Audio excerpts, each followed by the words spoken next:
That's funny. I was wearing Rascal's hat and said howdy and did like three minutes of branding already without hitting go live. So take two. Take two. Yeah. Which one did you open with? Oh shoot, where was I going with this? Attention. Fast Freddy G knows it all. That's my old name, G.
I have to correct somebody.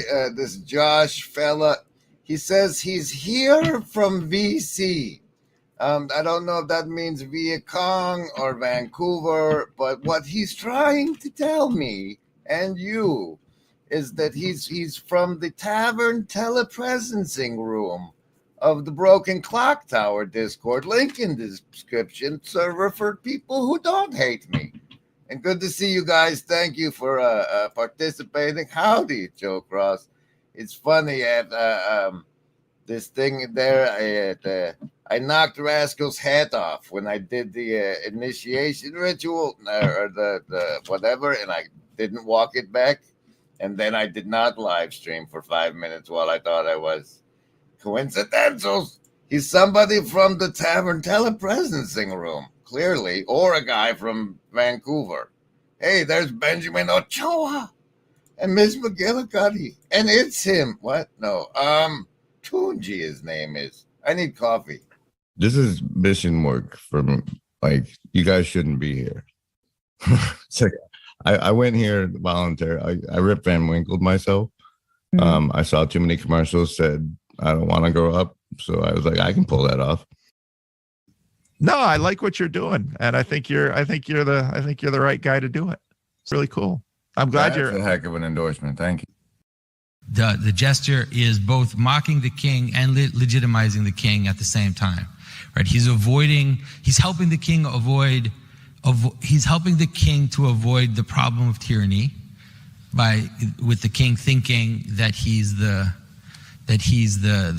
God and has no faults, and so he'll make sure we all know that the king's got everything under that robe that we do, right? It's like he's as messy as all of us, right? So he's gonna try to do that, but he's ultimately doing to serve the kingdom, right, and not to destroy it. So maybe that's it. But I don't know for the monetization part. I don't know. But yeah, the king usually pays him, right? That's right. That's a problem. Duh. It's gonna be pretty hard to beat VR, and I think your best bet is paintball for Jesus. And so you should find a local church, give them some money, and say, I want to support your paintball team. And until they figure out what to do with all that money, you've done the best you can. Also, I have a Patreon. Pythagoras. Yes. What do I think of him? Why is he not included? Does he have a secret? It was I am the bread of life. the bread of life. That's what it's called. See, it to me, that happened in that video you recorded. Like your face got really irritated that you got a loaf of it, but like that you were able to like go help an actual human being in their actual real life. That to me, it just struck me as the bread of life. I'm trying to figure out who knocked and why at that moment. It was. That's not even real. It's the same as customer service, right? But it's still the giant wheel that's running over everything. Right. It's like everybody's faking it, but it's still crushing everything. Yeah. That's not even. I'm a Jesus fan. We'll say that. Okay. Yeah, you were a follower of Jesus. I can't follow. I can't fast. So you fan? You sit in the stands and cheer? I see where he's coming from. You're right. It's apparently, obviously real too. I don't know. To anybody who can't bank anymore, it's very, very, very real. Right. Yeah. You know, the Canadian trucker thing really hit me hard. You know, I'm not Canadian. I'm not a trucker. But I know what a precedential legal system is. Yeah. Right. You know, and you're right. It's apparently, obviously real too. I don't know. To anybody who can't bank anymore, it's very, very, very real. Right. But verily, verily, and seek, and ye shall find. You wanted a reenchantment of you. You wanted a recession of modernity with the tufa formations of magic and the spiritual plane to exist again in your realities. My personal interest leans toward Tai Chi first. Right. So is this something you're doing? No, my interest leans towards. Although this world will devastate you, and rejoice although this world will penetrate you, and rejoice although you will not survive. Rejoice you'll never make it out alive. Excellent rehearsal, gentlemen. And rejoice, your hair it smells like burning hair. Oh, rejoice, your nails all got chewed off. Oh, rejoice, and holy fuck, you're bleeding there. Oh, rejoice, you burn your whole beard off. Rejoice despite the fact this world will hurt you. And rejoice despite the fact this world will kill you. And rejoice despite the fact this world will tear you to shreds. Rejoice because you're trying your best. Hey, I love that one. And That's gorgeous. What? Was that like an edited version I didn't know I had? And that's different from the one I normally play? That's, the Pink Mooners, Saturday night. Wow, yeah, that too. It appears that you all have done it already. According to this presenter invite, share screen, this one right here. This gold thing I can press. Wait, share. Am I sharing? You're seeing this? No, because you didn't do the thing there. Oh, you kind of did. Go to make this wider. There we go. Okay. As you can see up there in the top, it says 5 of 5. The first time I opened the tab, it looked really pretty. It's got a blue arrow now. What's this say? Oh, that's just to cycle through the ones that are still there. This one says goal achieved. And the deal was that I'll make it the whole 2 hours. Boy, howdy, lots of branding today. Now though, what you've done is so special, and I appreciate so much, is you've just told the YouTube algorithm that this channel occasionally hits its super chat goals, and that it raises me in the ranks of channels that this platform likes because of the money. Oh look, it's furry David J. Busatil. It's like Inception, but with me's. Paul Vanderklees is hoping the tipping chair into the bath. What? Tipping the chair? That's weird to say. Ms. McGillicuddy, I just wanted to let you know that you're directly responsible for the middle of this thumbnail image right there, which is a Night Cafe's rendition of a Nephilim. A Nephilim. That's part of the thumbnail delivery is all your fault. All your fault, and we'll get into that and so much more on this Out of Touch Thursday Hikikomori Communal Synchrony stream, which we could spike protein. Can't do that one because the copyright ding ding ding. What's reality? I don't know. When my bird was looking at my computer monitor, I thought, that bird has no idea what he's looking at. And yet, what does the bird do? Does he panic? No, he can't really panic. He just does the best he can.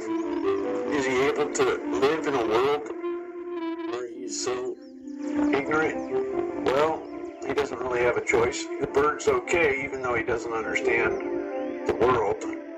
You're that bird looking at the monitor, and you're thinking to yourself, I can figure this out. Maybe you have some bird ideas. Now we're stuck on this stupid tower in the middle of nowhere. And I don't blame you, and now we're stuck on this stupid freaking tower in the middle of freaking nowhere. And it's all my fault. 軽蔑してるよね。仕方ないよ。Y es todo por mi culpa. That's not the Tower Tavern thing. As the drawings as micro celebrity, I can't really affiliate and associate with the voice chat other than on a very infrequent basis, so I can have plausible deniability for the plotting and scheming that you guys do there. I've empowered people on the clock tower to deal with that situation. You can have Danger Dave cry to them. It was you that told me about the Nephilim, Miss McGillicuddy, and we'll get there. I'm shuffling a card for the show, and then you guys are gonna get some savings throws. It's gonna be a 2-hour tour. A 2-hour. I dropped one. Tour. I need to open the other deck and buy more. Oh, the Jux deck card of the show is 7 of hearts. Look at that. 7. All of them. All 7 of them.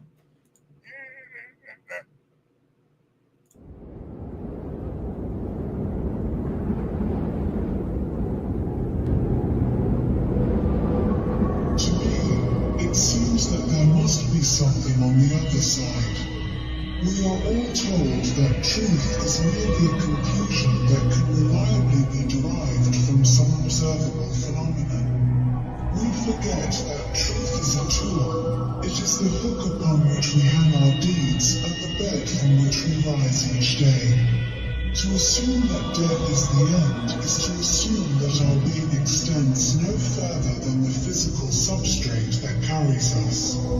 This assumption does not account for the way in which we experience being alive, nor does it sit comfortably aside the fact that we are not yet able to comprehend the way in which our being manifests itself from the flesh and bone that binds us. I believe that those gaps in our understanding are still wide enough to cast doubt on such conclusions.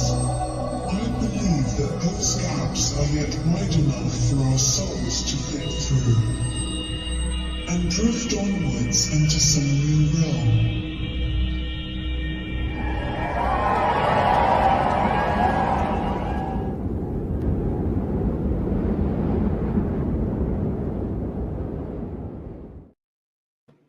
Oh, ladies and gentlemen, we got some exciting news out in the Hive Mind today. It's forming together at Midwestuary event. Furry David turns into Fury David versus San Antonio Sartori. Stay tuned. Stay tuned, and boy howdy, this kayfabe is so deep you're gonna need your savings throws against it. I hope you know how that goes. But in case you don't, we have this explanatory branding.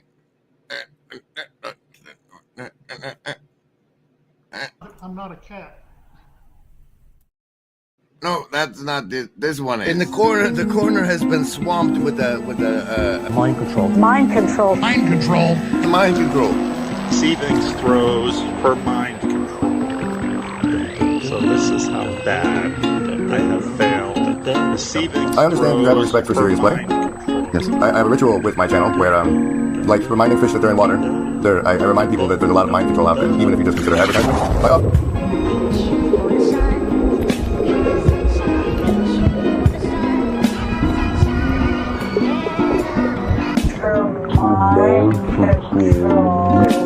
So this is how bad I have failed. I give you a savings throw against the mind control I use against you. So A, you know I'm using it against you, and if it works, I get more points. And B, you get the chance to resist. You base your resistance on your choice between your will to survive, your social networks, your accumulated wisdom, or the power of your heart. Mind control will continue in a moment.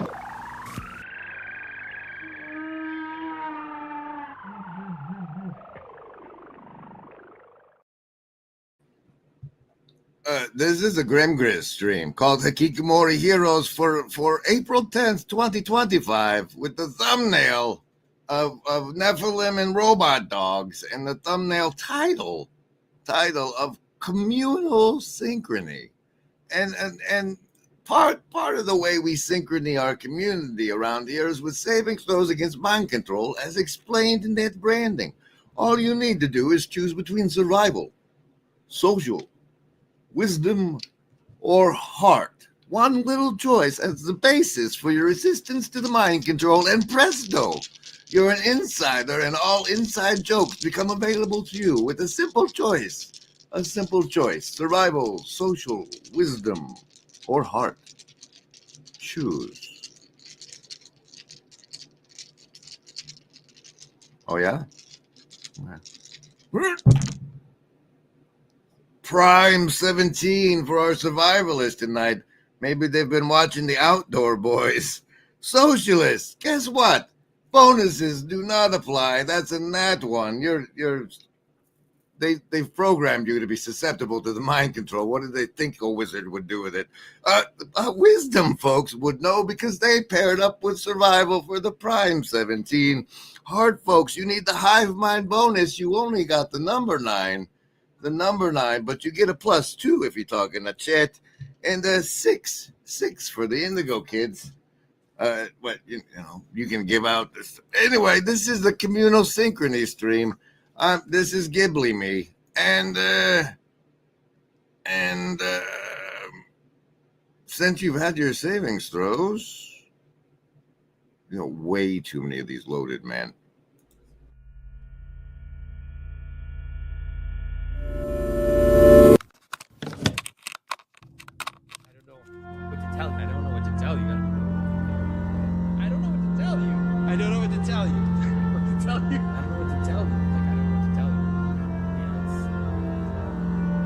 When I use the word symbolism, it does not mean that there's an absence of manifestation. It does not mean that at all. Symbolism is this bringing together of meaning and multiplicity or potentiality. It's the way in which things come together to have meaning. The word symbol means to bring things together. Symbolism does not exclude manifestation. The monster is both the encounter with the surprise of the future as we move forward in time. So to encounter the unexpected, the monster is also the encounter with the surprise of the edge as the church expands to the dark corners of the world, but also the dark corners of our own lives. As the Spirit of God transforms us, for most of us there will always be foreign elements, monsters hiding in our garments of skin. And so here in Pentecost, this monster is represented as not yet in the church, but as part of the potential into which the church can grow, as part of that which can hear the gospel in its language. I want to issue a caveat if there are some cryptozoologists in the room, or like conspiracy types who talk about lizard men who live under the earth. We have to be extremely careful when we read ancient accounts. The rhinoceros is a unicorn. I don't know what to tell you. Is that okay? Does that help you?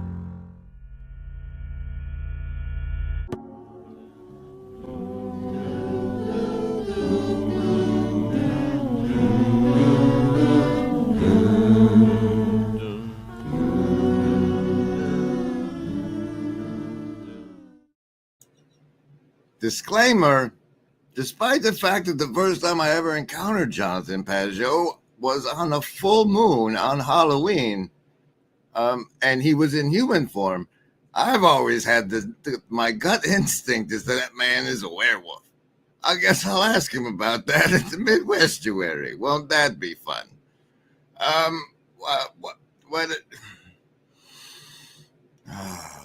It's so nice. It's so nice to be back in touch. I'm currently at the bottom or on the way back up from a trauma spiral. But, you know, you turn into goo and then butterfly, right?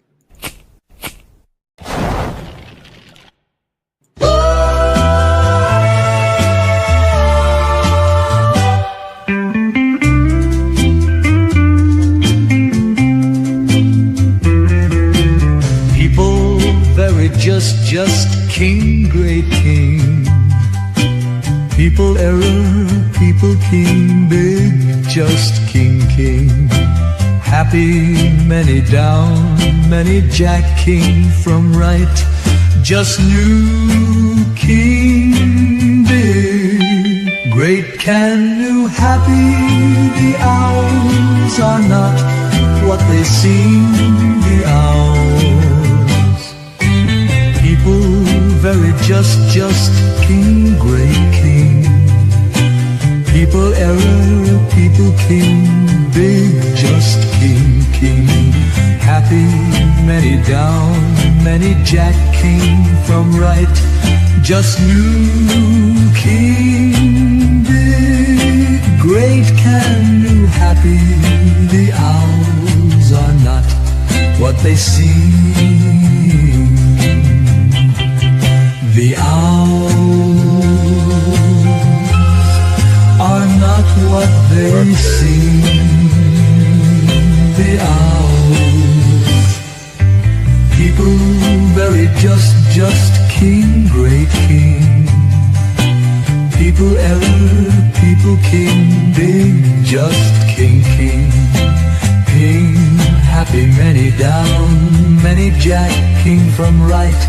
Just new king, big, great can new, happy. The owls are not what they seem, the owls.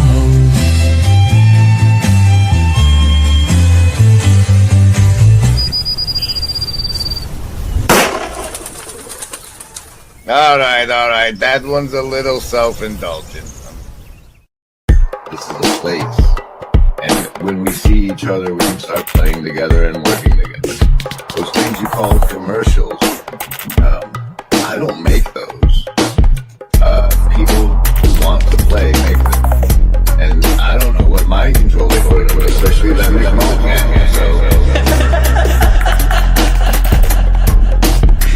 Gentlemen, this is the elimination course. My calling is to keep men out of the ministry. I consider my chance of success when the blood is 4 feet deep and the bodies are floating around the room. That's amazing. Now, we're trying to gain people's attention. Before the people were able to commit to a follow, and again, I can't help but watch this and think, things are riding us. Things are riding us. And it's increasingly obvious. Modernity sort of lured us into imagining we were in charge. That we were somehow in control, but we're not in control.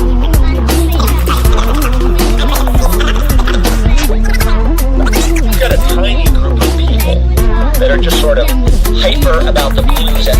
working together, and all of this new stuff sort of bursts forth. And in Laurel Canyon, you have this tiny little group of people that are sort of working on this, and then, you know, in some ways, via technology, this stuff just spreads all out throughout the world. It of course made me think about this little corner, because what doesn't? And it made me think about the little group of people that are just playing with things now.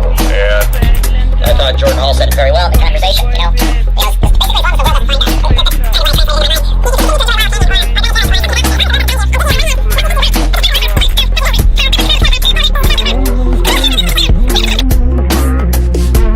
What's up, everybody?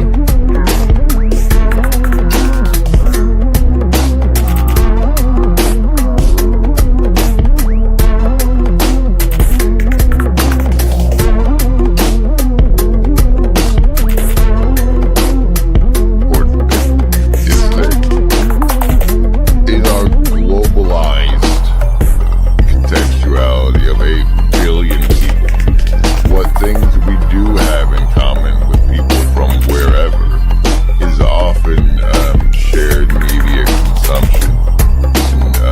Shared media consumption. Shared media consumption.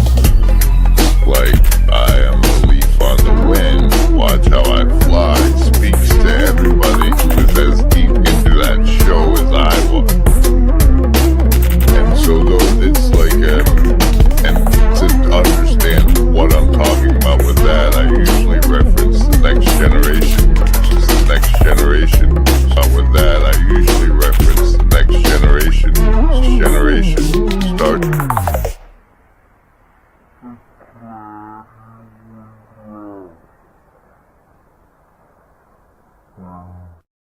Now you heard that in there where it goes the next generation start, and like you're thinking, well, that wasn't a clean cut. He could have, if he wanted to leave the start off, he could, or the Star Trek off, he would have left it all off. But he left it start. He left it start, right?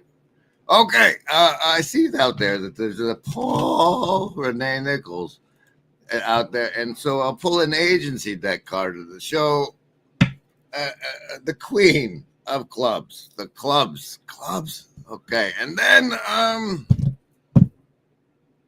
oh yes, you've gotten your savings throws. Here's the best commercial I have ever seen in my entire life. Here's the most replayed segment. Oh, the most replayed segment is the commercial? I don't think so. That's fake news. They're giving me fake news with the most replayed part. Presenter invites, share screen this one. This mobile toolkit contains tools to help you trap, confuse, and evade your attacker. We will show you how to construct one. Never leave the house without some or all of these items. A balaclava and sunglasses to avoid targeted attacks through facial recognition. Flares to give off a bright heat signature that confuses thermal imaging. A small powder-based fire extinguisher to create a dust cloud that can cover sensors and create a smoke screen. A high-powered LED light or laser to confuse camera and LiDAR sensors. A paintball gun or... What? Yes, like on the card you have written paintball. Paintball, it says right there. You see, as part of your kit against the robot drones, it helps to have a paintball gun. And as it turns out, in exciting news for all of you, I've actually reached out via the X department to that Rick Walker fella, and we're actually looking into and communing with people about getting a tournament as whatever, the one-shot tournament as an exemplar sales pitch prototype for Paintball for Jesus, going, talk to your youth minister today. water balloons filled with paint to blind them. A sturdy rope throwing net to entangle its limbs. Or a strong fishing magnet with a rope to snap to the dog's body and tie it down. Although effective, these tools are not guaranteed to work. If you still cannot shake it off, Use these distractions to make it to your primary safe zone. They will likely follow you there. A safe zone is a location within your neighborhood or immediate surroundings that you are familiar with. If possible, it contains access to fresh water and has amenable food stores inside or around the vicinity. It is important to note, no place is safer than any other. The risk is as great in the countryside as in the city. Although you might panic and try to move, we advise against. This whole thing is fabulous. You should get it and share it with your friends. And since I'm amenable and it's a commercial, you'll never feel like you're falling behind on projects again. Visit hoog.best/anydesk1 and try it for free. If you have created ample distance and have found cover, good job. See if the threat will pass. If it does. Remember, embody, there is no agency. We want what's best for you. Remember, embody, there is no agency. We want what's best for you. okay, I think where we'll go from here is that while I've been on this trauma spiral and out of touch, a remarkable occurrence has happened. One Kale Zelden has done his first live stream adjunct professing of Pastor Paul Vanderklay over on the Underneath YouTube channel. Here's that link as you sample here. Right, mentors, right? Our models, in order to learn what is worth looking at and pursuing. Each of us has a universe of desire that is only as big as our imagination. So curiously, right, and this I think plays into what Grimm has long talked about in terms of set, right? That set then becomes the setter, but set establishes sort of a world in which we can learn what to like and dislike. Right, it becomes this kind of model, and it's not neutral. And I think that Grimm is right on about that, right? But and I must say, I can't zoom in here, but if you'll note the masterwork of his pause and talk with Pastor Paul there, and then Vervaeke like that, like the light is too bright. Very, very well done. Very well done. Was there a specific part of this I wanted to find?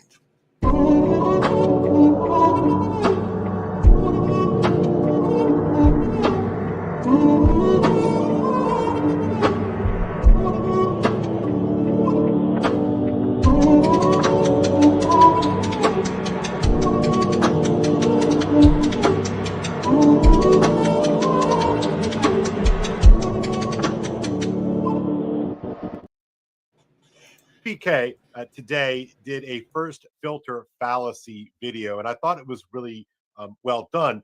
And I wanted to connect this to something that two things that I've been thinking of lately. Number one is I've been teaching and talking in class today quite a bit, or the last couple of weeks, I should say, on the Girard's mimetic theory, mimetic desire, and all of that, mimetic rivalry, and all of these kind of games that lurk just beneath the surface, underneath the surface, if you will. And I want to connect this to a couple of different things. Number one, what exactly is this game that we are all playing, either live streaming like we are right now or at a tape delay? I believe it is a kind of live action role-playing game. And I don't say that with LARP. We have the ability to LARP and LARP hard.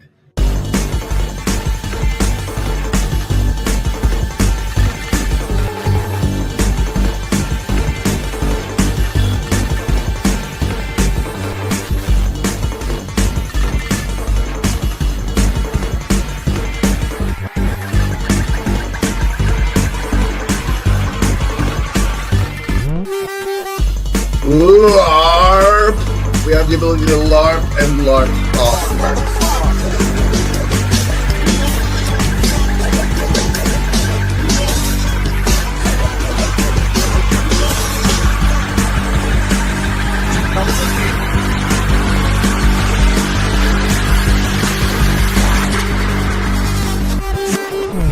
That was a McMo one, I think. I believe that was a McMo masterpiece. I think that was his stylistic impression, signature thereof. Okay.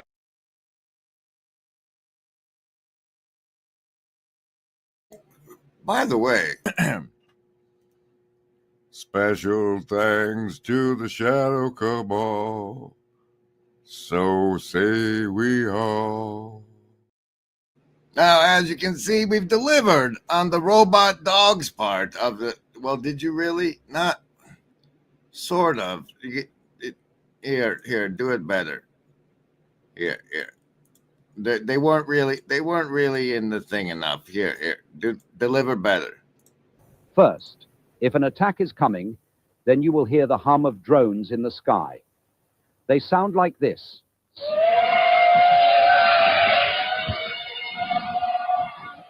Next, their mechanical movements and operating sounds.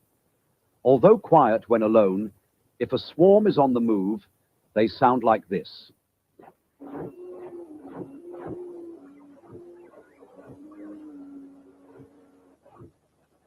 You may also hear the swarm communicate, like this. Okay, now we've delivered on the robot dogs. Let's deliver on the Nephilim by switching over to this fella, who by all appearances seems to be a Christian. What part did we want? How do we do? What was this part? African, it's actually called the Hitler Project, is what it's called. So you need to look up the Hitler Project. You need to know what that's all about. And again, it's Nephilim. It is DNA manipulation, and the whole thing of end times DNA manipulation is as it was in the days of Noah. So as it was in the days of Noah, like what was going on? Well, the only person that came straight from Adam by the time that Noah was around it says Noah was perfect in all of his generations. He was genetically perfect. He hadn't been contaminated by all these dark and demonic forces that manifested in all kinds of different ways. He was perfect, and he was generationally perfect. That's what the Word of God says. He was perfect in all of his generations. And then it says, boom, this, that. Boom, this, and that. Well, the part you wanted to show, Grim, was because Upcycle Club, God bless him, said, I got to jump on Zoom. Remember, everybody, there is no agency. Take care, everyone. Stay wonderful and enjoy the show. And that triggered my memory of this part of the show transcript. Control F Zoom, which I will share with you now. Here. Over here, and this is how they're trafficked, and this is all this kind of stuff. And so we're like, wow. And we identified hundreds and hundreds and hundreds of kids. So, and this little girl was helping us. This first little girl we rescued, she was helping us. We bought her this princess dress, and she did the twirl and all the things. And she was just like, no, I know, I have friends, I have family, this, that. And we're like, oh, okay. So we started working with all that and seeing what all we could do. And I had a conversation with her, and I had it through Zoom. And I have a barn. I live in Glen Rose, Texas, where the dinosaur tracks are and all that. Oh, really? Yeah. Oh, that's cool. Yeah, that's where I live. And I actually have dinosaur tracks in my creek bed. Really? On the back part of my ranch. Anthrocanthosaurus, buddy. I would love to see that one day. Now, see, all his credibility right there goes out the window for me, because we know dinosaurs are fake. But if you want to see that and other things, Troy, and I guess, what is it? Who's this other guy? They call it the confessional. His name is Tony. Troy and Tony, you can find them over here. We'll give the 33rd minute a go while the stove guy makes noise.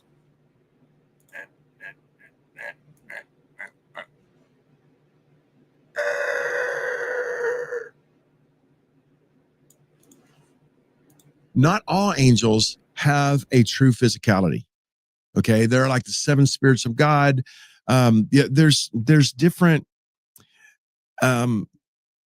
We just think of we think of the angelic realm or the demonic realm as just poofs somehow, But that's not true, because there are some species of angels, whether fallen or not fallen, that have a true physicality about them.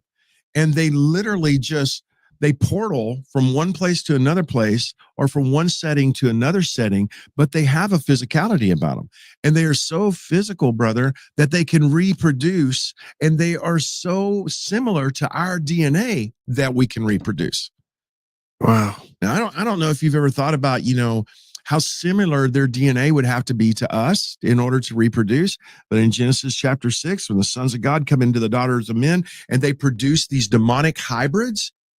Now, I didn't let that zoom part run all the way. What happened is since he zoomed with that lady that was made a portal for demons by the bad men in Guadalupe or whatever, since he did the zoom with her, he had a demon showed up, and he said the name, and that was awkward. But you can check out the whole Troy and Tony thing. I put the link, I think. Yes, it's down in there if you want to see more.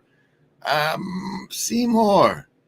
Oh, you guys have had your savings throws. The list? Yes, any of the first level ones. I'm gonna get a soda. Anyone want one? Hey, Graham, I'm not in the room, right? What room? I want to cast Magic Missile. The room where he's casting all these spells from. He hasn't cast anything yet. I am, though, if you'd listen. I'm casting Magic Missile. Why are you casting Magic Missile? There's nothing to attack here. I'm attacking the darkness.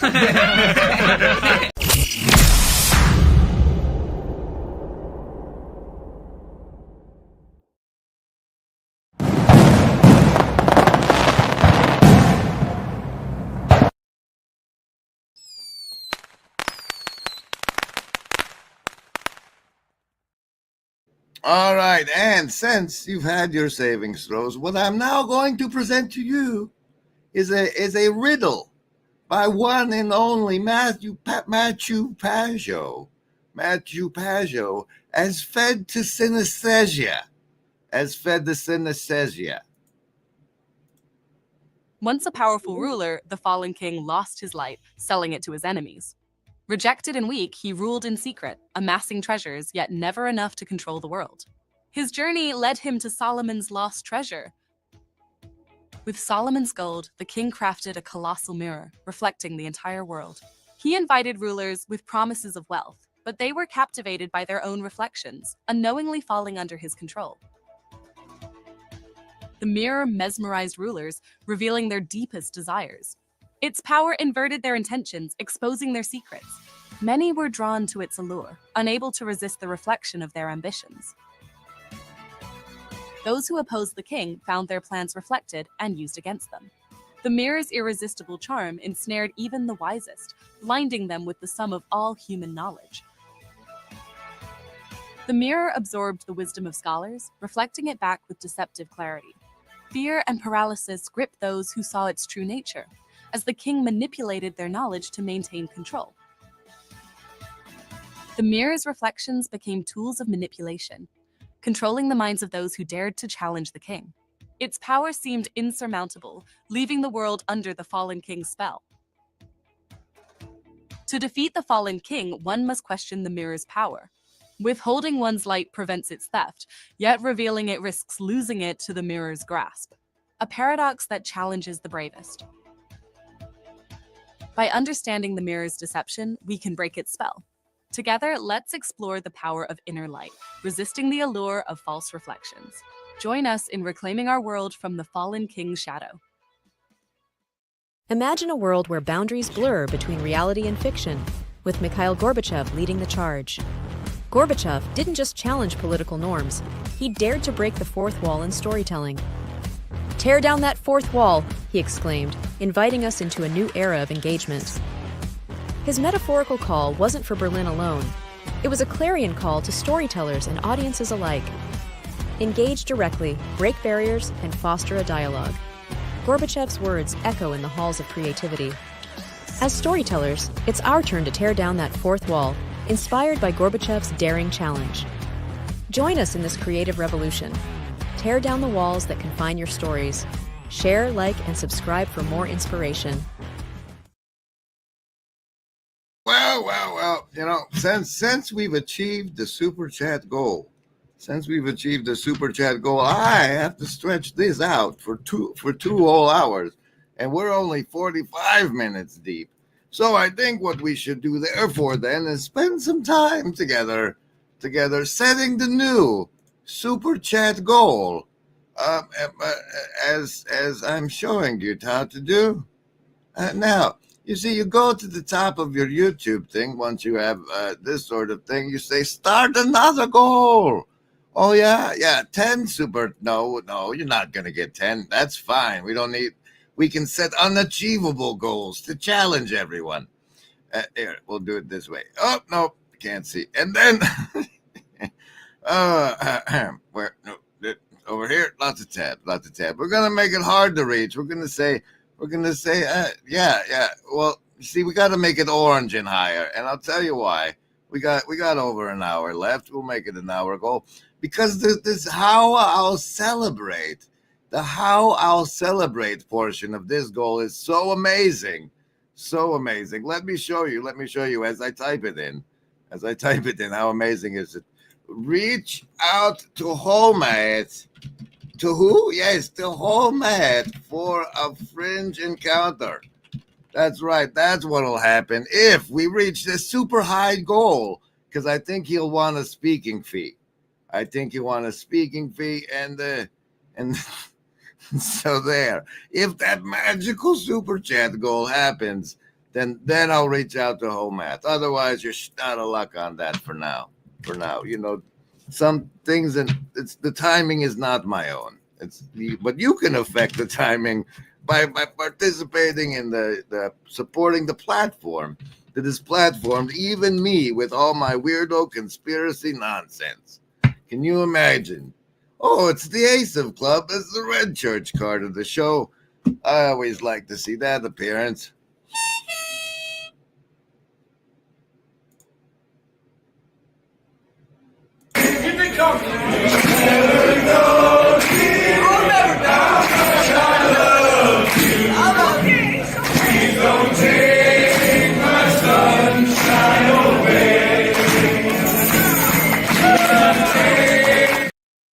And in a completely legit move, I do have a note on the card that says Kale 5 minutes, and that's here. I'll shut up and we'll there we go. And move. The recent tariffs have been a really incredible illumination of this dynamic, both in its expression and in its scrambling. So the first filter is like this. John Vervaeke, when he talks about relevance realization, makes the comment that your biases and your relevance realization are really one of the same thing. That this has to do with combinatorial explosiveness. What do I mean by that? It's going to be a whole bunch of terms in this video. That the world is too big for us to take in. So I don't know if I muted that or not. Sorry about if the sound was bad, but I will get better at this. I swear. Just give me a second, okay, people? Give me a second. So he's talking about filters and biases, and I want to just insert here that to call it a kind of filter or to call it a bias, I think undersells just how formative it really is, right? And so if you dive into this notion of mimetic desire, you recognize that mimetic desire is something in which you're already always born into, right? We know that the world that we inhabit and we come into is like the story has already been going on, and we're just sort of inserting ourselves into the middle of this. And Luke Burgess, in his book Wanting, talks about these kind of pivotal spaces where we learn our wants, we learn our desires, and they're always already there. In fact, he will say that the family, he says here, I'm reading from his book, families are the place where people first learn how and what to want. So it's not so much a Midwestuary 2025, August 22nd through the 24th in Elmhurst, Illinois. A weekend you won't want to miss with special guests Kale Zeldin, Paul Vanderklay, Rod Dreher, Elizabeth Oldfield, John Vervaeke and Jonathan Pajot. Midwestuary 2025, The Fellowship of the Spirit. Stay tuned for more details. Visit us at midwestuary.com for ongoing updates.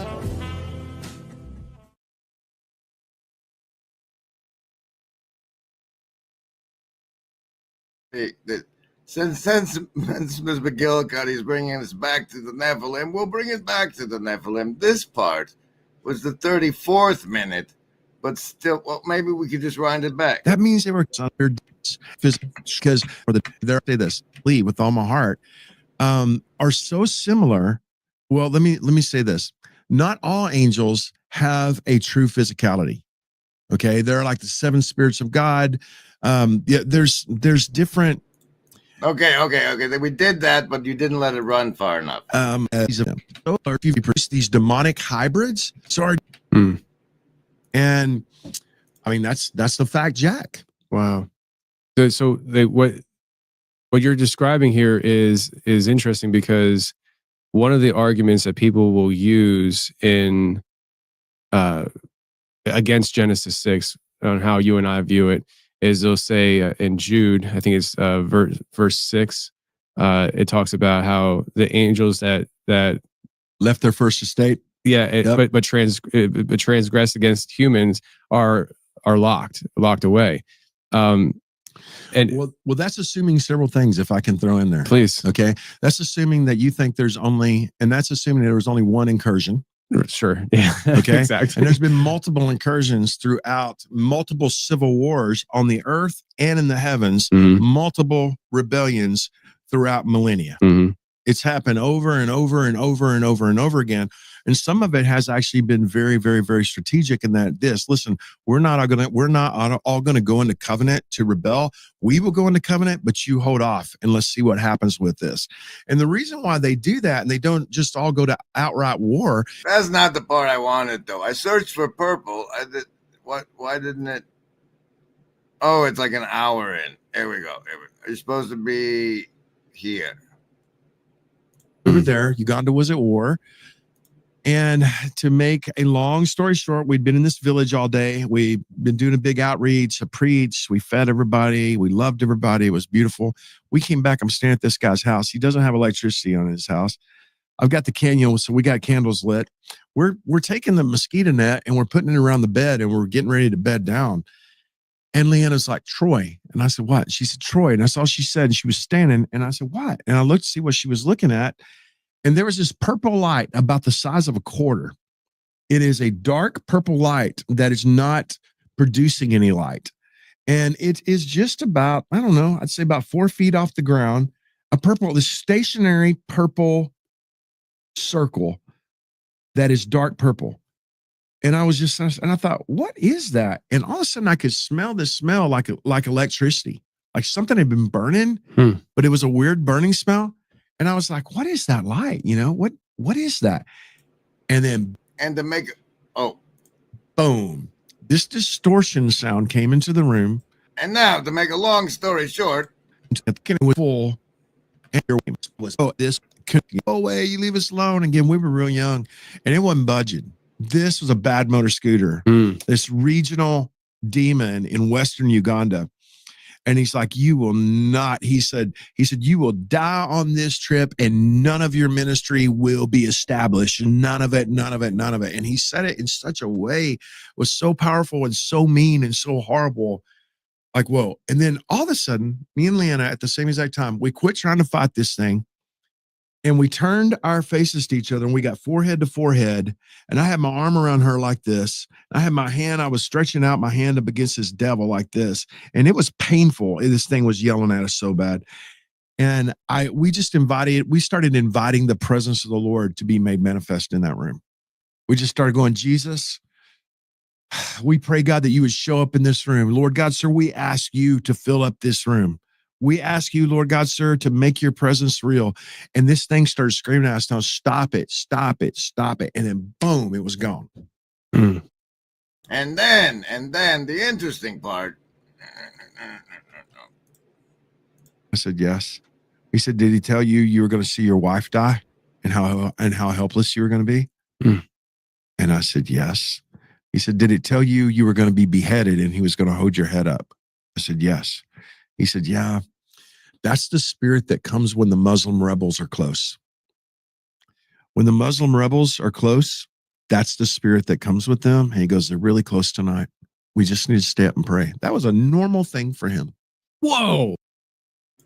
Now, this is relevant from the notion of image bearers, and like it had his image not been born there, or like was that demon then like dealt with, or was it just run off for a while? You never really can tell with these sorts of things, but you might say that one's in the cage now because he used it like that guy as a Ghostbuster trap, kind of, you know.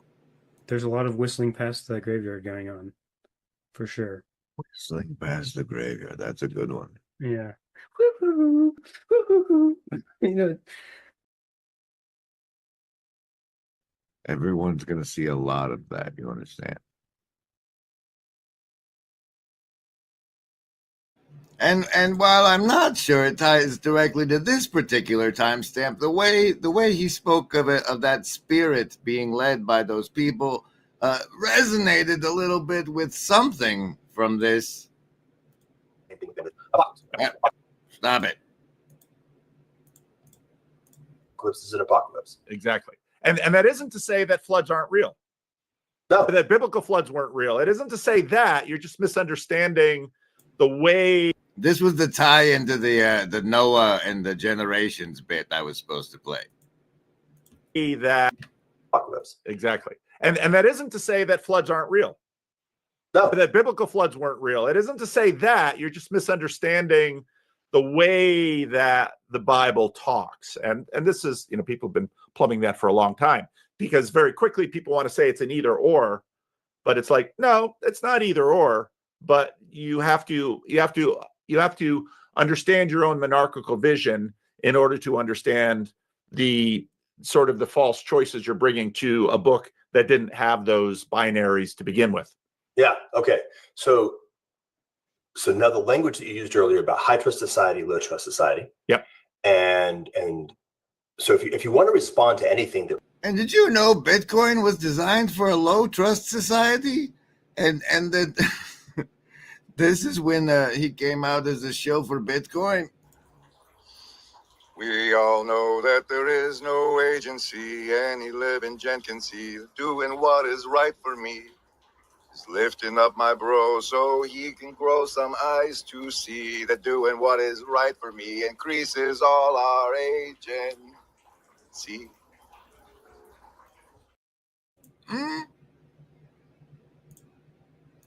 It really matters. Anything that's somewhat complex.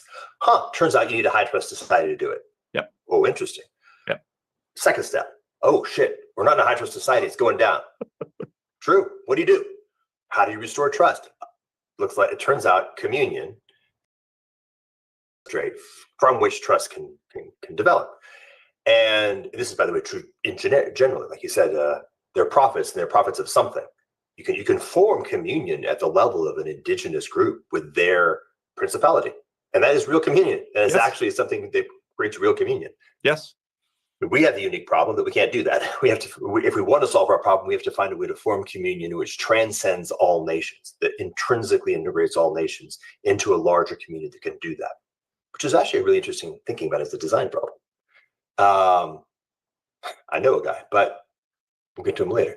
So you start walking down the stack, like, oh man, okay, big problem. Need a high trust society, don't have a high trust society, have to get back to communion. But I can't get back to communion with a simulation of Christianity, right? Just a propositional construct that is in fact inverted image. Not only does it not work, it actually radically gets in the way. Right. So this part was I think notable just for the Paul headbanging. Particularly, it was the notion of a union with Christ, and I'm talking about a participatory ontological union. Okay, very interesting. That's so just to interrupt briefly. Where's the bifurcation point? Like, where does it go? Where does it go from what you like? You said there's a pivot point at which it moves Yes. away and loses touch. Where's that happening, and why did it happen? I'm out of time, but I'm out of my head. Shake it up is all that we know. Using the bodies up as we go.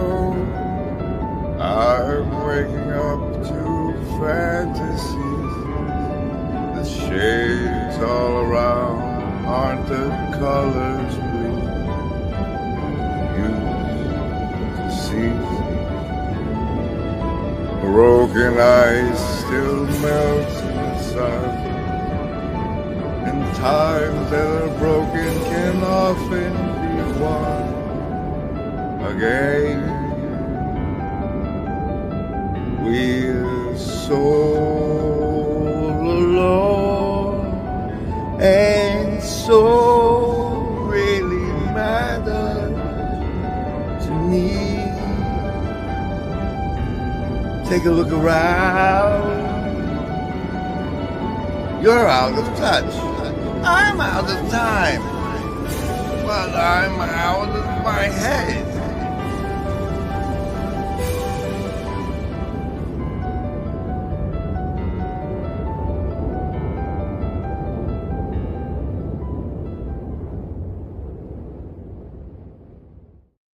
And so really matters to me. Yeah, we don't have a new Thursday thing, so we're still running with this one. Out of Touch Thursdays, and the secret special message. Cherry. For the day that uses the 5 last words of the day from Merriam-Webster.com's to discern the message it sends out via its words of the day. The blue church card of the show turns out to be the 6 of hearts. The 6 of hearts. We got a lot of hearts today. Really. Okay, so how's this work? Well, first Cherry. That's it. That's usually used with about or of to describe someone who is cautious about. Oh, it's spelled different. Cherry. But it means cautious. And then Vouchsafe. That's a formal and old-fashioned word meaning to give something to someone as a promise. Vouchsafe. Apparatchik. That's used disapprovingly to refer blindly devoted official follower, a member of organization. Apparatchik. And then Malleable. That's a good one. It's described as capable of being stretched or bent. Impresario. A person who manages, puts on, or sponsors a performance or other entertainment such as Diam. Impresario. And the impresariable used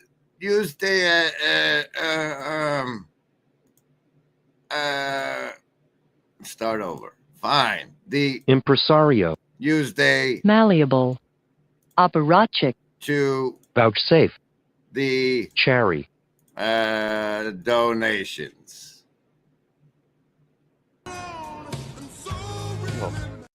But you'll get copyright.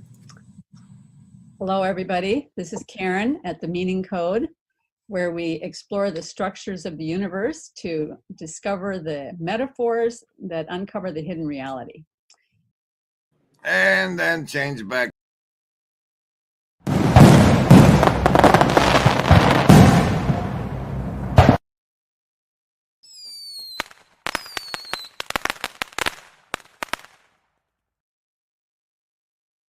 Well, like, why would you even, were you like not on stage for any of that? And nobody even, oh man. The thing we know about kayfabe is that he's a dog, and also it's participatory. And I think there's a difference we have going on, where one side acknowledges it, and they participate knowing that it's rigged, right? And then there's this one, the other ones are just participating, they're playing along, they know it's rigged. There's a thing here going on where your acceptance of how to interface with kayfabe, how to participate in kayfabe, whether or not that includes the fact that it's fake and scripted or not, is it play? I don't, like I said, this was the edge of my thinking streak, thinking aloud. So the archetype, at least as far as I can tell, that I'm trying to manufacture as a TV station, as part of mass media propaganda, is that of us as fire ants coming together in small intentionality networks that will eventually achieve synchronic harmony. Synchronic harmony. Hermio. We're into the sea of bullshit, forming small networks that will eventually come online. Now, I don't, but you want to be an ant? Is that a shitty archetype? So what the hell else do you have out there? Nothing. Daddy taught me enough to know that that last one ain't true. And if that last one ain't true, maybe they were wrong. Maybe they were wrong about the other things too. But it took me a while. It took me some time before I got down here to San Antonio, where I discovered my inner nature again, the wrestler inside. You see, this world is built on wrestling, and I found that out when I opened up them books. You see, they took away the cap guns and the toy swords and the G.I. Joes. They cut down the woods we used to run around in. But they left us alone with them books. They said that boy's a bull in a china shop. They don't mind a bull when he's sitting down reading a book. So I would crack open that book and read what's inside. And what did I see? I saw a fast-talking serpent and deadly giants and prophets return from the grave, wicked sorcerers, evil kings. Those stories also had long-haired strong men and roaring lions, jolly fellows. And when we see each other, we can start playing together and working together. Those things you call commercials, I don't make those. People who want to play make them. And I don't know what my control for it, especially that small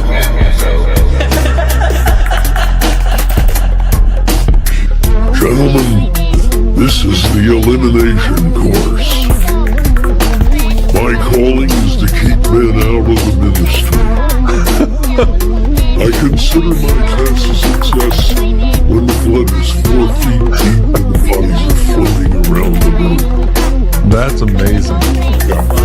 Now, we're trying to gain people's attention. Aw, party foul of repeat branding means we get to watch this now. The 33rd minute of the latest Baxter.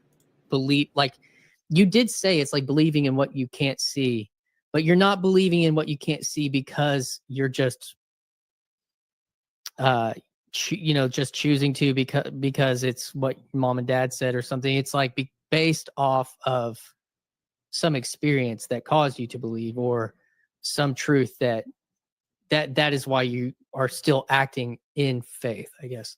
Right. Well, I mean, it would be like if you experienced the truth that you should be on a diet. Faith is not eating what you shouldn't eat, even though you no longer can see that that's true. Faith is just enacting what you knew to be true when you no longer can see it. So you need faith all the time, because you can see things at certain times that you can't see at others. And it's various levels of clarity. And so it's not an irrational behavior. It's the most rational behavior, because at times we default to short-term gain. And I think, among other things, what God is the arc, the spiritual arc of being that has the longest term in mind. It has not only longest term, but infinite. It is like, would this, a rational thing would be. That's like the golden path in Dune. So the first was something I've been thinking about recently, so I'll put it out there for your consideration. We have a science called network theory, and a network, by the way, is the maximally abstract representation of a set of relationships. Just twinkle, twinkle, twinkle, twinkle, twinkle. What? Yeah, that, you know. It has a node, which for us would normally be a person, but it could be a rock or whatever else. It's something. And then it has an edge, and the edge is a content-free relationship. There's nothing in it other than the fact that the relationship exists. And then you can load the edge. You can put relational qualities in it, but that's what a network is. Okay. It appears in the category of network theory, or in the discipline of network theory, that there are in fact exactly 3 fundamental topologies, or fundamental kinds of networks. You've probably heard at least 2 of these: centralized networks, decentralized networks, and distributed networks. Okay? Now, here's the proposition. The proposition is God knew that. God created it, and he knew that. And so, if he's building something, the church, which is itself at the most fundamental level about relationships between persons, then it will be ultimately, it will discover and use the potentialities that are woven into the fabric of reality. Remember it. There is no agency. We want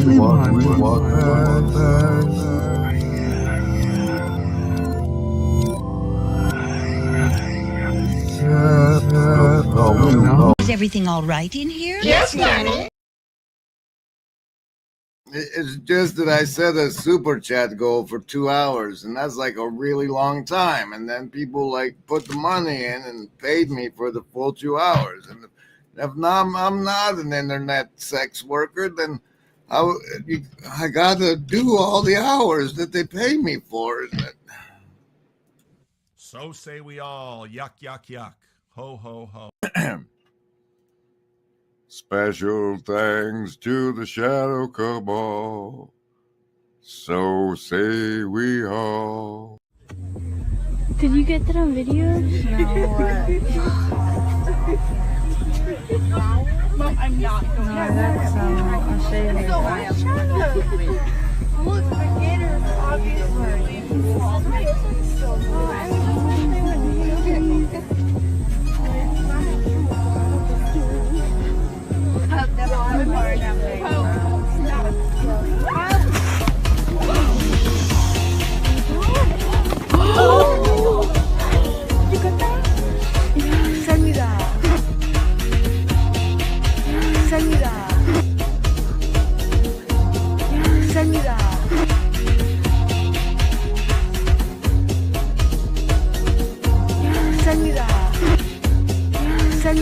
Hey, yo! I just feel bad for this kid. My dog is trying to get yes, okay.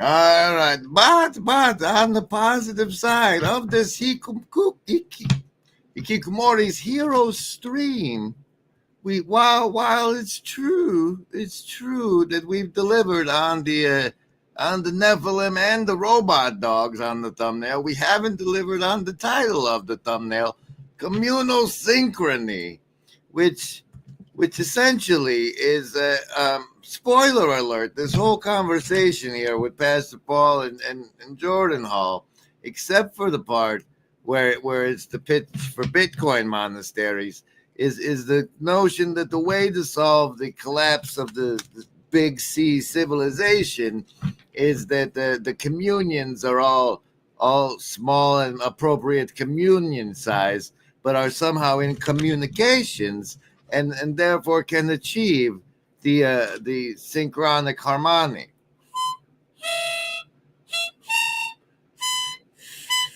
That's it. That's as high as it can go. That's it. So there's the communal synchrony thing. That's the communions. The communions can achieve synchrony, a harmonic synchrony, like it can in John Vervaeke's Propofol network, which should be in here somewhere.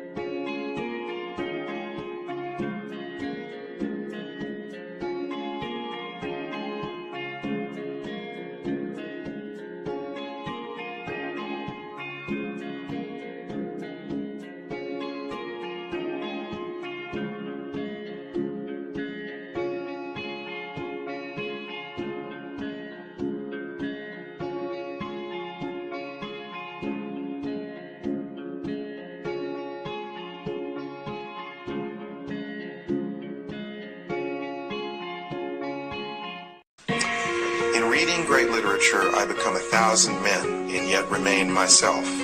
Like a night sky in the Greek poem, I see with a myriad eyes, but it is still I who see.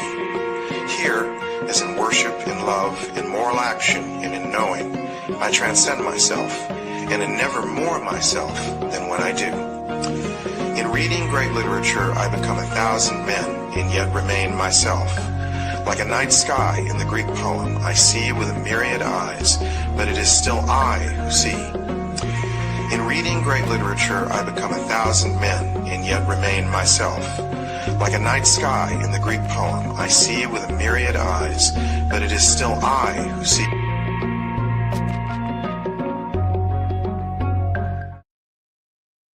All right, I guess now then we should get to the delivery on the title of the stream, Hikikomori Heroes. And there's several different ways we can get into that. It's even more complex than Paintball for Jesus, I'm afraid. We're going to need another Ducks Deck card of the show to get there. Thank you all for being part of this special Trauma Spiral Out of Touch Thursday stream. It's reassuring. The thing is, like, I'm within 48 hours of an anniversary of waking up to death, and I don't know. Morning is unique, they say. So that's why I've given myself this time away from streaming, and despite the whatever's okay. Newt, the second Ducks Deck card of the show is the Ace of Clubs. That sounds familiar. Hikikomori Heroes. Okay, just do this. The Hikikomori are the Japanese word for living in your mother's basement dweller, or to where you go out and get the tax-paying career, but to the extent possible, you escape from reality onto the online world and stay hidden away from the world. And one of the places, are you going to do that? Yes. Okay. Since we have to, we're going to swing by our good friend Dumir, who loves his enemy like a neighbor, I think. Well, with all right, so it says on this card, Nico to Demir, and that's because I'm supposed to tell Nico to give all the compilation of the marcher talking in the broken clock tower telepresencing room, all the footage that you've been recording of Marcher Nico. Please give it to Jonathan Demir. We need to make the compilation report.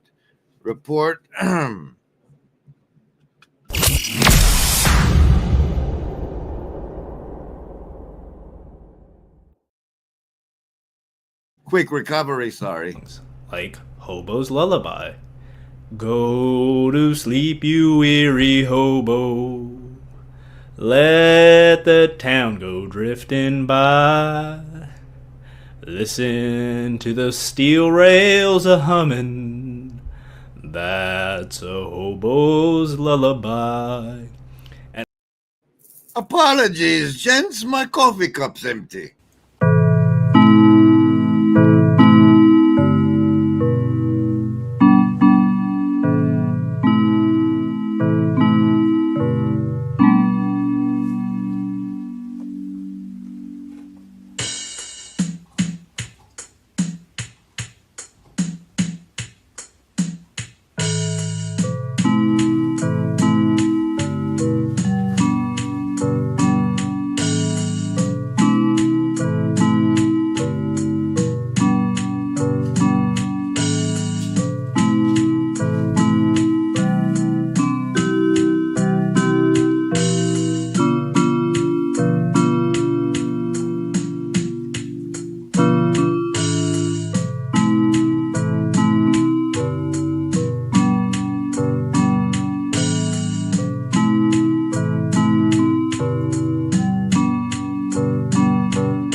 You know, I don't see any of the high-tier channel members calling for new savings throws, so you socialists are going up against this. Raw without...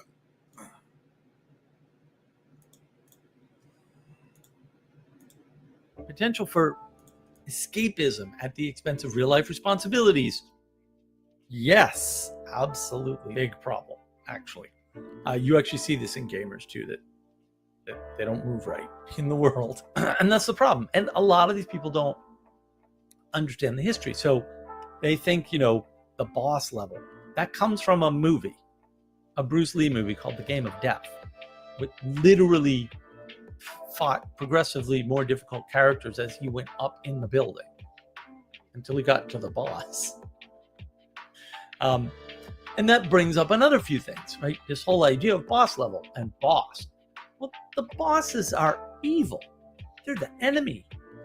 Well, what does that teach you about being at work or even having anybody in charge of you? Are they your enemy? Your boss is supposed to help you get better and progress in the company and improve. And granted, there are plenty of bosses, especially middle-level managers, who don't do that, right? But it still is the ideal. And even most of them who do that aren't your enemy. They aren't evil. They aren't things to be defeated. But that's a video game. But then there's a side effect to that. If the boss is the bad guy, you don't want to be the boss. He's the bad guy. Fair enough. If the boss is the bad guy, you shouldn't be the boss. I agree. The boss is not a bad guy, though. That's the problem. The video games told you that. You didn't even notice. You didn't even notice. You never thought about it before.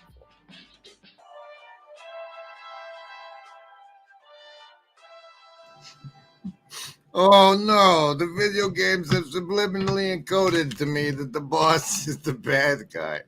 Thanks for that disclaimer, Demir. Do it. Stop it. Okay. Now to get into the Hikikomori Heroes. Once upon a time, 20 years ago or so, there was released an MMO called the City of Heroes. And I will henceforth demonstrate to you how communal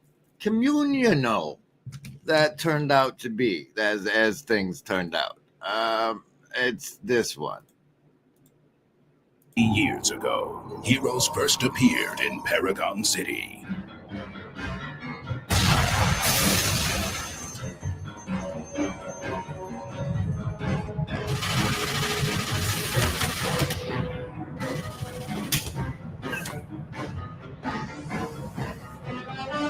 A decade later, these brave heroes helped win a war.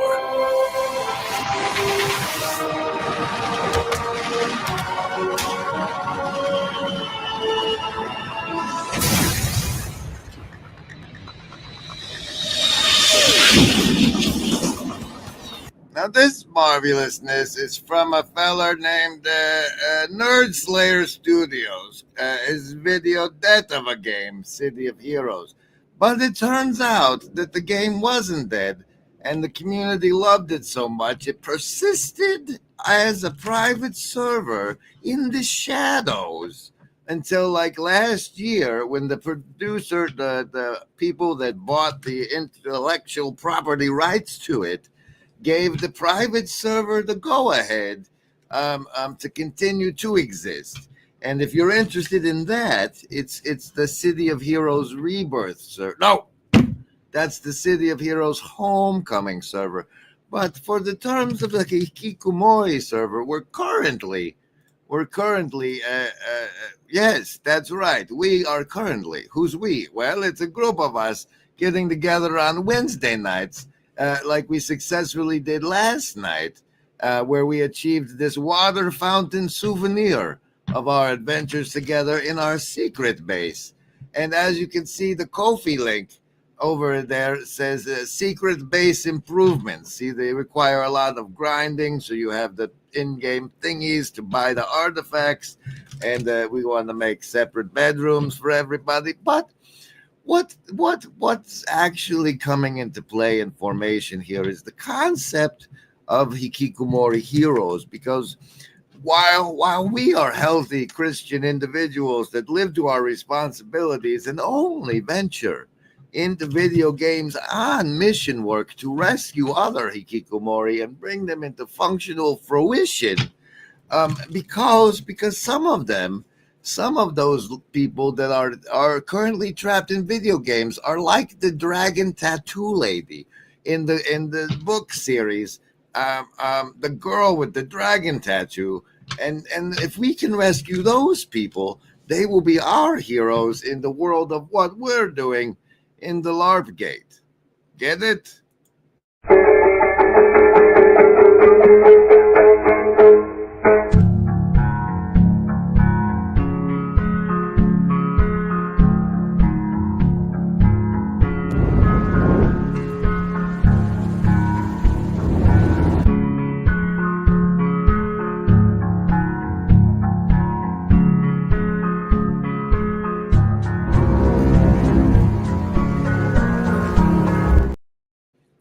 And this particular game offers unique opportunities where we can design missions and stuff. And unlike current games, there's a lot of reading involved. So what we could do is smuggle in ideas and motifs from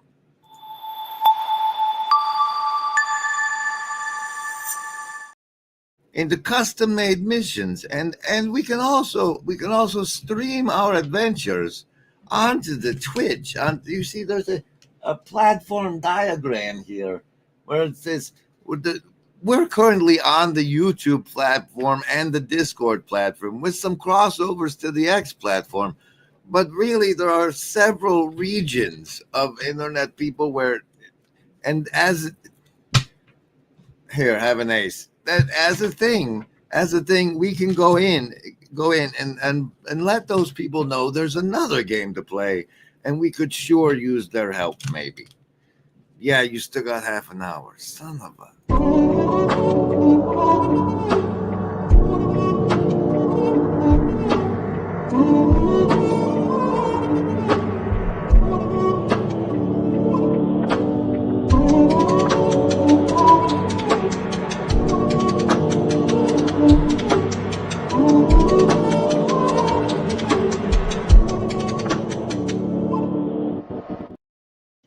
See you, Miss McGillicuddy. Thanks for the Nephilim. Oh, here's something also disturbing. The chase is on. Excitement is at a whole new level when the puppets start chasing you. Stay on your toes, because if they catch you, you might just become one of them forever. Frozen in puppet glory, living an eternal life of strings and wooden whimsy. It's a transformation like no other, but don't let that frighten you. It's all in the spirit of fun. Oh my word, why does this feel so poignant at this moment? Oh gosh. Oh gosh. I love the fact that they've put this all framed around somebody watching TV. Can make your brain go dead. That's why you should watch more YouTube. Edutainment, that's the way to go. Oh, we have this nightmare loaded into StreamYard. You didn't say it would be pleasant for anybody that if you went 2 hours. That's true. I gave you no. That's great. It starts with an earthquake, birds and snakes, an airplane. Lenny Bruce is not afraid. Eye of a hurricane, listen to yourself churn. World serves its own needs. Don't miss over your own. Speeding up a notch speed. No, you're not. But that's in here. That's in the tabs we have. What's in this Brandathon one we haven't ran yet? I think we have to figure out how to allow it, but then also how to limit the time in which it could happen. All right, because this is the silliness that that reigns at times. You know, trying to figure out this where the accent goes in Gravamen, but we're open and affirming of ducks, and they're welcome at the Lord's table because ducks eat bread. They do. They like it. Gravamina, Gravamina, Gravamina, Gravamina, So, and he was very clear, and that has become sort of a meme in the corner. So that's the.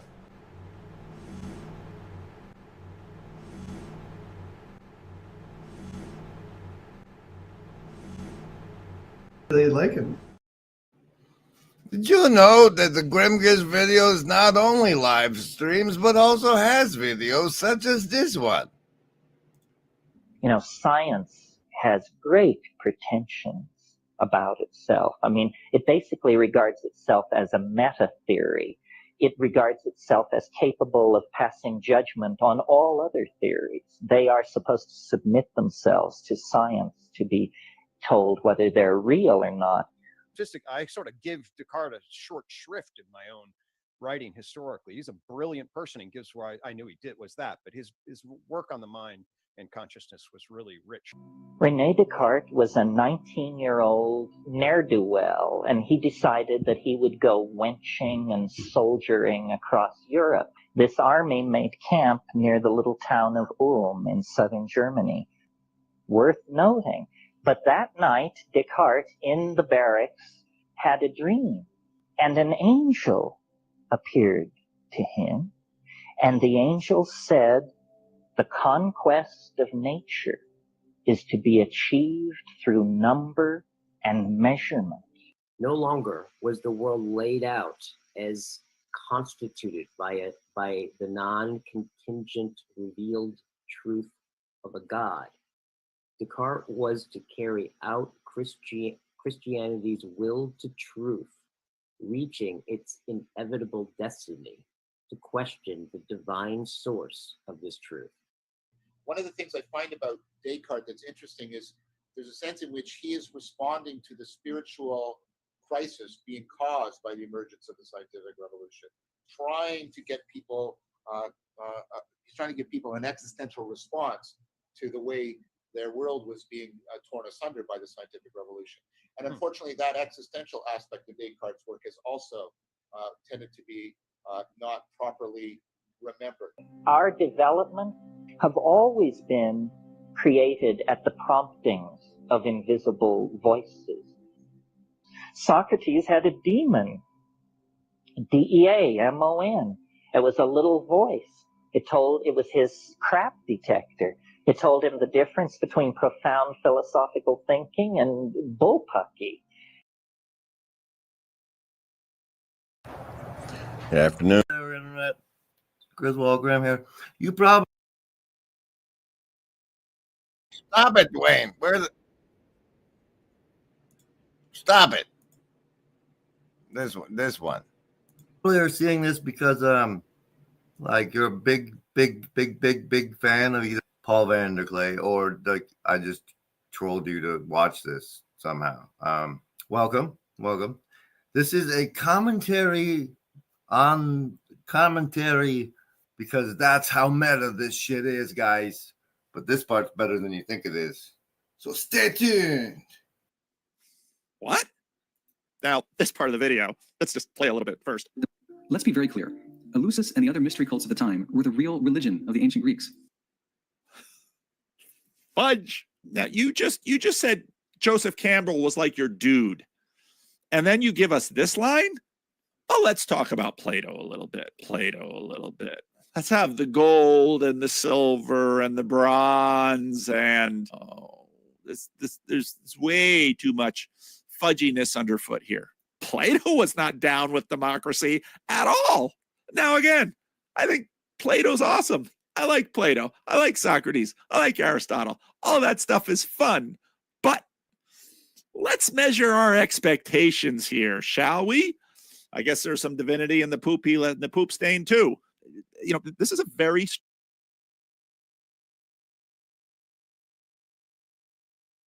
some things I've forgotten. Strange world. But now the deeper contention he's saying is this is the real religion of these people. Okay, so now we can begin to ask the question, would taking these substances end slavery, war, infanticide, pederasty? No. That's a danger zone phenomenon. Just assume that proposition is correct. You know who paid taxes in the Roman Empire?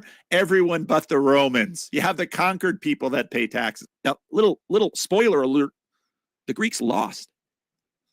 They lost to Rome. Okay. Some other worldview won. Well, because in Christianity, well, the God of Christianity and Islam and Judaism is powerful and here and powerful, and you know, just something happens, God. And your situational awareness, the states of consciousness you get access to, ultimately depend on your character. And there's a lot of visions in the book of Daniel. Are you saying that the visions in the book of Daniel, because Revelation always gets noted, but the visions in the book of Daniel are psychedelic trips? No, I can't say that Daniel didn't eat or drink something in Babylon, although if we're going to take chapter 1 seriously, he sort of wanted water and fruits and vegetables. Like fasting and sleep deprivation. I mean, so in other words, you can do it besides blunt forcing the chemical matrix of your brain to induce this experience. You can do this through years of meditation, through breathing exercises, through, let's say, a smoke machine and a great band and a skinny jeaned worship leader in your evangelical church. The whole hippie thing, not a pleasant experience for a lot of the children who were neglected because mom and dad needed to just chase their divinities, okay? And someone to pay attention to them. Maybe that was the best kept secret behind the vision at Eleusis that lasted for 2,000 years. Listen to read Tom Holland about, but again, you got to read Tom Holland on this, because Tom Holland first fell in love with this world and was excited about this world, and then so became a historian and a writer. And the more he read, the more he thought, these people are not like us. Read Tom Holland's books about, this is a very... That's why you should leave an extra 10 seconds for the, and anyway, since this is the slowest half an hour I've ever experienced in my entire life, I'm first gonna whip out this classic. I can't remember which one of the Weinsteins introduced this idea, but ran with it a little bit independently. Digital campfire. Weird because it breaks a lot of the social grammar. Your face is very large for me right now. No. That's the point. Mine is for you too, or for the viewers. I just met you. This is inappropriate intimacy. But the thing, all of that, no, it's thrown away. Its own grammar. At Rosano, the campfires, people are lit. It's like what you have in a circle. Right. Something very primordial, but it's also using it in this really novel way. Socrates is very critical. Of course, the problem with that is it's intended. You're supposed to pay attention to that. That divide has been transcended, but it's also recorded with people moving between these conversations beyond that divide. It affords something really new in how we can interact with each other. It's a really interesting playground, kind of postmodern tendencies with trial by fire, everything goes. And also searching for the connective tissue, right? That's very well said. That's briefly being embedded within it. It's been quite wonderful to watch the direct impact it's had on individual lives. Yeah. At the bonfire, we can sit and play music, right? Right. And with the people who have done such good work like yourself, who've put it into the medium, filtered down into the minds and the mouths of the people, and then we gather in small groups. Oh, this is wonderful. And recovered gems, little moments. Aha! This is what I've been doing my life. This meta extractable point, people that I've come into contact with, take the content of this dialogue right here, one person out of 100, somehow extract that piece and transmit it across time. Right? There are ways, and people are working. It's a fascinating way to level up finding insight. Yeah. That's a defining. And here at the Broken Clock Tower Discord, here at the Broken Clock Tower Discord, we do that via the power of the clip stream. This one from Afrael. That is a lot of what this little corner is sort of. I feel like we are trampling down social media with social media, right? We are fighting YouTube with YouTube, fighting the internet with the internet, and using the judo guys. Right, we're using the powers of darkness against itself. We will not be isolated. We will not be turned into consumers. We will have our interpersonal community, and we will make the content that for ourselves and each other that we would like to listen to, and we know the person behind the channel and they know us, and we leave a comment, and the comment section is not just some angry screed. It's hopefully they recognize and remember our name, but that doesn't mean that it always works. I think that that is a lot of what this little corner is sort of. I feel like we are trampling down social media with social media. Although this world will devastate you, and rejoice although this world will penetrate you, and rejoice although you will not survive. Rejoice you'll never make it out alive. Excellent rehearsal, gentlemen. And rejoice, your hair smells like burning hair. Oh, rejoice, your nails all got chewed off. Oh, rejoice, and holy fuck, you're bleeding there. Oh, rejoice, you burn your whole beard off. Rejoice, despite the fact this world will hurt you. And rejoice despite the fact this world will kill you. And rejoice despite the fact this world will tear you.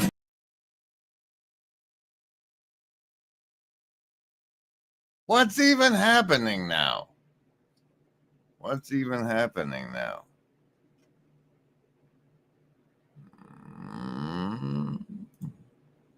What? Oh yeah, this one. This is why I don't go long, guys. You know, spandex Jesus didn't fly. That's why. That's why. Elsewhere on the clip stream, oh my God, pull it out. The plane's not supposed to land yet. Pull up, pull up, pull up. I was friends with a very eminent American poet called Robert Bly. And Yes. he once, I asked him to do it. I said, would you read this manuscript as it in an adversarial manner? You know, you've been very encouraging to me, but locate the enemy within me and have at it. Yes. And he said to me, he said, the problem is, he said, you dance in words so frequently, the reader gets dizzy and cannot feel the grief of your ideas. Cannot feel the grief of your ideas. And what is so admirable in the heft and the ambition of that book is that it never becomes pretentious. And you always feel as a reader that in a very unpatronizing way, you are holding our hand as you walk us through this enormous project. Well, that's very nice to hear. I was friends with a very eminent American poet called Robert Bly. Stop it. There's so many tabs. So many tabs. What? You did that one. That's fine. That's no. This one. This is the one we have now. I'm not rooting for you to meet some sort of demise. Why not? I feel like the world is not right. Like, I saw Cece in the comments. She was rooting you on. I'm like, Cece, I'm not against him. It's just It's my just nature. funny. We just like watching it.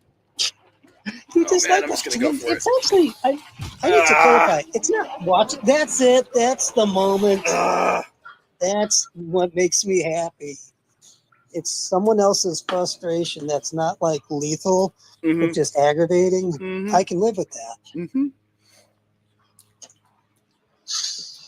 There's some sort of solace in it. Part of the services I provide to this corner of the internet is the acknowledgement to new people like, oh, I've just gotten on the internet. I'm elderly. Oh, look, there's a nice pastor for me to watch. What's this Grimgriz? What's a grifter? What's an online grifter? Why is he asking for money? Nobody else does. So I let them know. And the grift is like usually in the form of truth or documentaries. They're like, hey, we need to make a documentary. Give us some money. Oh, a documentary never come out. Sometimes it's like, oh, the super chat goal was grift. He said he'd do 2 hours, only did 1:46.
But what I can do is, in case anybody in this area missed it, remind everybody you can see a nice thing with me with this Benjamin voice, of which you get now 13 minutes.